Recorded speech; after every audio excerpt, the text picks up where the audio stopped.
Vinayaka Chavithi celebrations నడుస్తున్నాయి కదా, అందుకే పిల్లల ప్రోగ్రామ్స్, సింగింగ్ ప్రోగ్రామ్స్, పాప డాన్స్ ప్రోగ్రామ్స్ కంటిన్యూస్గా అవుతున్నాయి. అందుకే బ్యాక్ టు బ్యాక్ రీల్స్ పెట్టలేకపోతున్నాను. ఇది వచ్చేసి Vinayaka Chavithi 4th day celebrations అండి. యాజ్ యూజువల్గా వినాయకుడి అష్టోత్తరంతో పువ్వులు అక్షంతలు వేసి చక్కగా పూజ చేశాము. 4వ రోజు వినాయకుడికి ప్రసాదం రవ్వ కేసరి చేశాను. అన్ని డ్రై ఫ్రూట్స్ వేసి వాటర్ వేసి మరిగిన తర్వాత రవ్వ వేసేసాను. అంతలోపు పిల్లలందరూ మంచిగా భజన చేస్తూ కూర్చున్నారు.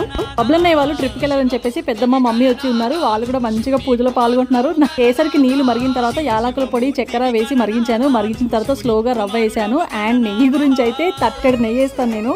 ప్రసాదం రెడీ చేసి దేవుడికి నైవేద్యం పెట్టేసి మళ్ళీ భజనలు స్టార్ట్ చేశాము. అదే రోజు సాయంత్రం ఇంకా పూజలంతా అయిపోయిన తర్వాత ప్రసాదం అంతా పనిచేసి ఆరతి ఇచ్చేసిన తర్వాత మేము మళ్ళీ వినాయకులను చూద్దామని బయలుదేరామన్నమాట.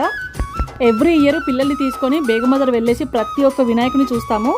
వినాయకులను చూద్దామని బయలుదేరిపోయేసరికి చాలా పెద్ద ఘోరం జరిగింది. అసలు ఏం జరిగిందో అనేది నెక్స్ట్ వీడియోలో చెప్తాను. Stay tuned.